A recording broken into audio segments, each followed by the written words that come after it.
You're watching CBC Sports. Anastasia Bucsis here. I have the distinct pleasure today of chatting with one of Canada's greatest athletics athletes of all time. You know her well, Commonwealth Games champion, national record holder. She also won a beautiful bronze medal. First time in 112 years that a Canadian has brought home a pole vault medal from the Olympics. Of course, Alysha Newman. Great to see you. Thanks for having me. I'm honored to be here. Obviously in front of you. Well, I'm always so grateful to chat. Guess what? You won that bronze medal 162 days ago. Isn't that wild? It's wild how fast time goes, but has it genuinely sunk in? It does. I get moments. It's mostly in cars. I don't know what the car and the resemblance of it, but maybe it's the music or a podcast. And I'll just catch like one or two tears kind of drop. I never got emotional in Paris. It was really weird. It was almost like I walked into the stadium like I was meant to be there, and I left the stadium like I was meant to get that bronze. And so I think now that I've settled, I relaxed, the fire flight's kind of gone, I think it catches me because it was a 30-year goal. Like, since I've been a little girl, I said, Mommy, I want to bring home an Olympic medal, and I made it happen, and I did it. So I don't think I'm done, but I definitely think it was so much pressure on myself. Like, I demanded that medal for myself and my soul for living, you know? And so it really did complete my aura of wanting to be a medalist. So we connected at the Olympic Trials Montreal. That was late June. Yes. And there was something different. Like, you won, but you just had such a positive energy, a lightness. Yeah. Did it feel different? Like, what was your mindset going into Paris? I think I needed to change it from Tokyo. I think Tokyo, sometimes I feel like we are, quote unquote, we are forced to be here.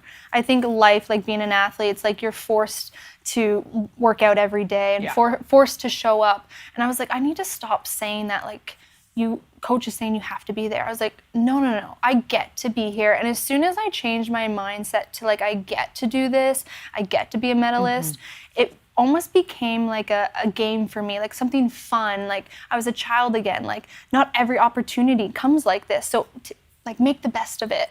And I really did want to go into Paris. I mean, I always compete really well in France. You said that. You go, I love competing in Paris. I'm going, that's nice. Yeah, I love before an Paris. Olympics. My favorite color growing up was purple. The track was purple. Like, there's just these little things that was like, I was grasping on to all the positive things, and I never like felt any negative. And if someone said something negative, I was like, oh, they must be having a bad day. Like, it wasn't on me. So I never internalized it into myself. I was able to like shake negativity off and just really focus on all the positives. So you had a very unfortunate injury though listen, I'm not good at math, but that was in early March. Yes. So a handful of months before the Olympics, not ideal. No. Did you have that kind of I get to attitude then? Like, I mean, to have to recover from an injury that bad. Can we actually pull up the image of your ankle? Yeah, it was black and blue. I remember getting off that track and I was trying to walk home from Indoor Worlds and my coach was like, you can't walk home.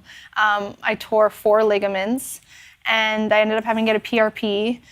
And when we got the PRP, we actually adjusted it too soon. So a month before the Olympics, I strained my deltoid. Oh, dear. So there was just this like nonstop of kind of these injuries. My basement flooded 2 weeks before the Olympics, and I got sprayed by a skunk. Nobody has time for that. And a skunk. And a skunk. I had a skunk in my backyard, and I went to go save my dog. Did you smell like a skunk in Paris 2024?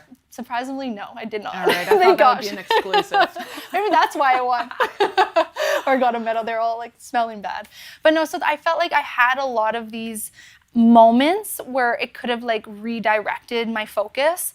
But it was so funny. I was like, holy moly, like, it's gonna be my time. Look at all these bad things happening to me. So it was really weird, and I think it was practice. I mean, I did EMDR, I did a lot of sports psychology, I worked really close with Dr. Amen, who is the neuroscience of our generation, right? He just knows the brain inside and out, and I really focused on how my mind was connecting to my body. And again, I had bad days. Of course, I have had injuries leading into the Olympics. But what was so cool is he trained me, kind of like when you go into a pole vault practice or any practice, he trained me to not let negative weigh or in. I was able to, like, I was almost like, I had armor on, and anytime someone said something negative, it just bounced off of me. I became bulletproof, and I really, if anything, and that's what I did say in my Olympics, obviously I national record, and I medaled, but national record, my mindset leaving the Olympics was something I wished my entire career I had. So that was a gold medal in itself right there. That's beautiful. Yeah, I can't imagine. Yeah. I hope you were so incredibly proud of yourself. Yeah, because of course, you know, I'm a broadcaster now, but if I go back to my skating days, rock solid self-belief, frustrated with results. Yeah. And it is such an internal conflict. Like, how did you keep that self-belief? Because you had a few years where we went, that's not Alysha's best, you know? No, oh, for sure. And I think, you know, you sit and you dwell on those years, but those were the deepest holes that I had to get out of. And nobody could have helped me unless I did it myself. You know, we have support, we have, you know, Team Canada, we have Athletics Canada, but unless, like, I started saying the whole world's against me and saying, oh, everyone wants me to be great, I wasn't going to get out of that darkness. And again, injury is one thing because it's physical. You can see it. Like they said, you're going to be off 6 to 8 weeks. It's like, okay. But nobody talks about how long your mind will take to, like, get new habits. Yeah. Like, it's the same thing. Like, I got dental surgery, like, I don't know, 10 years ago. And they're like, you can't have gum and you have to do something. Now I don't even crave gum. So it's like you had to do, like, you know, they say the 21 days and then things shake and then your bad habits go away. But the mind's not like that. I still have bad days, but I'm so much more fixated on the good days than the bad. And that's why I always urge people to, like, look at what makes you feel fulfilled and full. And yes, the medal made me feel fulfilled at the end of the day because it was the hardware for the hard work. It was like my diploma, but it was my mind that got me there. That's what I was proud of, like, on the runway. I was like, I didn't get to see the broadcast in Europe, so I got to watch the Olympics when I got home, and I looked so happy. You did. And it wasn't like I was forcing it. Like, I was really like, dang, you were that happy, girl, at the Olympics. And everyone's like, you didn't look stressed. But, like, inside I felt pressure and the demand of myself. But I wasn't stressed because I felt happy. I felt positive and I wanted to. And I got to be at the Olympics. So I think it's the mindset, really. Beautiful. Yeah. Happiness brings success. Yes. Success does not bring happiness. Correct. You know, it's absolutely. Yeah. You know, when you say you sometimes get emotional in the car and perhaps the music or whatnot, that has to be related to the fact that I really would say your bronze medal is more than a medal. You know, 112 years, you must be feeling that from Canadians. Oh, for sure. And I knew, like, I think when I started breaking the Canadian record, you know, at the youth level, I was like, oh, I'm that one that's paving that pathway. So I have to do everything I can to hit every single milestone to then give the opportunity to the female pole vaulters to know that they can do it. And now it's like I have my coach's daughter. She's vaulting now, and she's jumped 370, and she almost broke my youth or grade 10 record at 375. So it's been rewarding. Like, people talk about the moment of being at the Olympics and being rewarding, but these are now the stuff that I'm, like, so excited to watch and witness. Is like, okay, I set that bar to that height. I want every girl in Canada and women in Canada to try and go and break those records, right? And so I just want to keep putting Canada on the map for pole vault and put it as high as possible for us to all be great. And you're very much doing that in so many ways, but you're behind the Bolton High Performance Athletics Center. Yes, I am. So what can you tell me? That's so exciting. I know. I'm so excited. So, well, actually, it was really nerve-wracking. On 2 Tuesdays ago, we actually went into the chambers. We had to pitch the idea to the councillors and the mayor of Caledon, and right there and then they just lit up. They were like, this is not only because you're a medalist, but the fact that you're coming back and you have this your pure passion project that you've already vividly, I mean, I've had this business plan written up for years now. And my coach also, we've talked about this since I've moved back from the States and been coached by them. We wanted to build a high performance track and field center that allows athletes to come in and feel welcomed, whether you're professional or not. Now, I know skating might be different, but sometimes there's a little loophole, like where athletes get forgotten if post-university and not yet professional. I'm not sure if skating's the same way. 100%. So many sports, similar Correct. struggles, yeah. And I wanted to fill that gap. I wanted this to be a warehouse, or not a warehouse, an athletic center that athletes come home from university, there's housing involved, there's high-tier coaches that are paid full-time, and you can go here and you can try this program for 4 years if you want to do an Olympic cycle, and we take care of you. I do believe... That's unbelievable. Like, that has to be a revolutionary concept globally, really. It really, well, this is the thing. There's nothing like this in Canada. So I would love to have this business plan put in Calgary, put in London, Ontario. I want it everywhere in Canada, if not worldwide. And I do believe we have so much talent here in Canada. I know population-wise, we're the size of California, but I do believe like our grassroots athletes are some of the best they've ever seen, especially with like our resources nowadays. Like everything is attainable. And I always say this, but if we build it, they will come. And I do believe that our next set of generation of athletes are going to be the best we've ever seen. And I want to be behind that, for sure. That's really cool. And infrastructure, of course, is on the tip of everyone's tongue. So it's so cool to see you, of course, again, be more than just the athlete, Alysha Newman, and really giving back to the community. You're using your platform in so many ways. You're the golden star for branding. Like, I'll tell you a secret. I think a lot of Canadian athletes go, wow, Alysha Newman's got it figured out. Some days I don't. Tips and tricks. Honestly, I feel the one thing, and I actually I didn't get in an argument, but I got in a different, we talked about, they curated a video to more support this brand that I'm working with. And I'm like, you took out me criticizing one part of the brand. And I was like, why'd you do that? And I think they were so like heightened. They were like, wait, you want that in there? And I said, yes. I said, the fact that, and maybe it's because we're athletes, we understand that, constantly be criticized every practice of like, you gotta do better, you gotta do this, you gotta do that. I love like reinforcement, or you could say negative feedback. I think it's only gonna make people better, and maybe it will open an idea for this company. So I had them put it back in, and we'll see if we'll get approved to be able to post stuff. But my tip for that is like, I've never changed who I was. I do believe that there are limitations when it comes to athletes, and who not better to break those boundaries than me? I feel like I'm breaking boundaries on the track. I break boundaries off the track. And I'm good at like putting myself out there. And then if it wasn't a good fit, then I'm gonna try and like do whatever I can to rebrand myself, to say, you know what? This was a part of my life that I really loved, and it was very eye-opening, but now I see something different, and maybe it's not as important to me.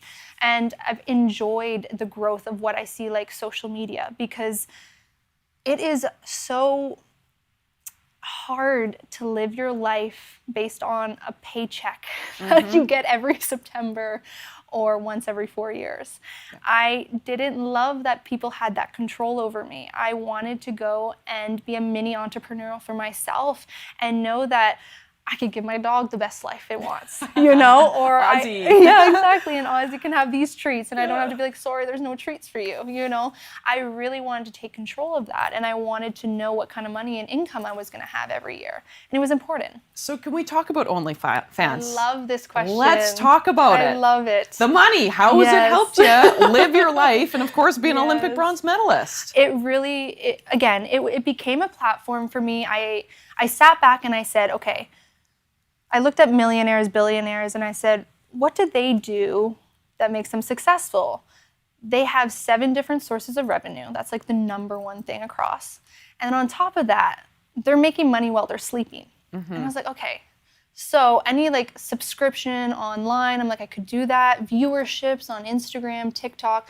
And at that time, Canadians couldn't get paid for TikTok in 2021 because we didn't have the URL for the States. We all kind of found the loophole eventually.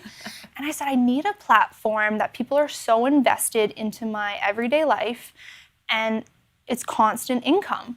And that's what I did. I launched OnlyFans right before Tokyo. The idea behind it, though, was, and again, I talked to my parents, my siblings, everyone's like, Alysha, you are a genius. This is so smart. And I was just going to do it for the 16 days in Tokyo. Behind the scenes, make that 16 days cash flow of like being at the Olympics, showing what my room looks like, what kind of outfits we get, like really kind of digging into the BTS of being an Olympic athlete. So as this is finishing, and again, Tokyo, we didn't have any fans. So I'm like, how do I bring everybody with me without them seeing free viewership on my Instagram? So it launched, it went super well. I think I had in like 45 minutes, I had like 45,000 people sign up. And I think it was like $29.99 at that time. And I'm like, okay, so people are interested. And I'm good at sharing these numbers. Again, like now everyone's like, you gotta be more careful, like what you share. But at that time, it was like, wait, so people do care. It like reassured me that like people are interested in what Alysha Newman's doing. And again, you're gonna have people, same on Instagram, you know, when you're posting bikini photos or you're doing, you know, a little bit more, you know, non-track related stuff, people are gonna have their opinions no matter what. So I said, at least this is a little more sheltered. I can post my bikini pictures on there and I could do my workouts, I can live stream at practice. They can really see all these like BTS and I'm gonna get paid for it, like full time. So, and then once I started like connecting with my fans and really talking to them, I was like, you know, I was starting to do like a send off, like, thank you guys for the last 16 days. Tune in for Paris 2024. And everyone was like, no, don't leave. Like, we want to know what you eat. How do you rehab? How did you get your ankle back together? So it really OnlyFans has given me the platform. Yes, there's the stigma around it, but it made me full control of what I wanted to post and actually reassured me that I don't need to post bikini photos to make money. Like it was like completely opposite than what I thought I was gonna have to do. And that's why I've always said to a lot of people, and I have tons of athletes ask me all the time, like, is it worth it? And I said, listen, I can wake up, I have thick skin, I can wake up with the haters and people saying like, why is she on that? You know, it's all adult entertainment. And it is. But what on my stuff and what I'm proud of is to the extent I want to go on OnlyFans, and I'm proud of it. And the people that want to see it and want to be a part of it, they can join. If they want 1 month, they can have 1 month. If they don't want it the second month, they don't have to. So I think at the end of the day, people are starting to realize that you can't really care what other people are going to say. They're never going to be in their shoes. And I also believe that we all end up passing away. And if you don't live a life full of like curiosity, then you never really lived. And that's how I've always thought about OnlyFans. And again, I don't know how long I was going to keep this going now. I have no idea. And still to this day, I'm like, because I do want to do one more Olympics. And so I'm like, maybe it'll be only for my Olympic career, you know, but we'll see. People are invested, They're so invested in it. And it made me actually more, which people will think is crazy, but more routined and more passionate about what I did because they were so passionate about it. They're like, wait, so you're running throughout practice, like, tell me how does this, and they would like decompress or analyze like why I'm running through, and then I'd be like, oh my God, it's because, you know, my finger felt weird or this felt weird or I have to change the tape. So they would help me like solve like these really cool things about myself that I didn't even know, and it became a community that I trusted, very positive. And again, my social media, people ask me, how do you deal with criticism? I don't see any negative, but maybe I'm just sheltered from it somehow. I really built that armor, and I don't believe you should be ever offended by someone you've never met or would take an opinion from. And that's kind of my motto when I'm posting is, am I proud of it? Does it help me make money? Yes. And are my parents proud? You know, I think that's kind of like my little phases. Will your parents hopefully get to watch you in Tokyo? for the World Championships. Yes. I'm assuming that's a goal. Yes, they've already decided they're coming. It's pretty full circle. Of course, you said Tokyo, no fans in the stands. Yes. And I'm so excited to see how they can host as well, because they were a phenomenal Olympic host. Well, they were ready. They wanted us to be there very much so. I'm happy that World Championships will be there, because I think we're going to be pampered. We're going to be put on a really high pedestal. And I think a lot of people are going for redemption. I think so. I would love to show you just one more image, because you've had such an amazing career and you've done so much. Yeah. I just would love to know, what would you say to this girl right now? That's in 2014. My Commonwealth. Commonwealth Games. I know, my bronze. 10 years. It's wild, because I remember actually I look at this and I'm like so proud of her, but I'm like, it downpoured rain the entire competition. So that was one of the hardest competitions I've ever had to deal with. And it was so cool to be a part of this, because this was my first time that like a little bit more of a reality set in for me. Like, I liked being a medalist at a games, and it was like I just wanted to keep adding to my collection. And now we're talking about it, I don't have a world's medal and I don't have an indoor world's medal. And so these are kind of these little last things in my career, if we talk about that, right? It's like these little check boxes are something I want more of, you know? And again, this was a fun moment for me. And they put us on pause because they're waiting for Usain Bolt to run.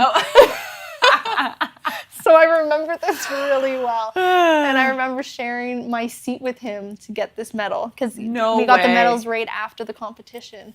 And I was What did Usain Bolt say to you? Well, I laughed because I guess he was sitting in the chair. We came in, and then he must have got up to go sign something. And I sat down, and he goes, "You're sitting in my chair." And I was like, "I just competed for 4 hours. You ran 9 seconds." And he just started laughing. He goes, "Fair." Thank you so much for taking the time. Yes, congratulations on the you. High Performance Center in Bolton. That's so exciting. I'm so excited for that. And Canadians are thrilled to watch you compete and just do what you do on the lead up to Tokyo 2025. And we'll have to have you when we cut the ribbon. We're hoping 2026. We'll have you guys out there. Love it. We love it. Awesome. Yeah, I'm a big fan of Bolton and Caledon. Thanks so much, Alysha. I really appreciate it. Thank you so much. Appreciate it.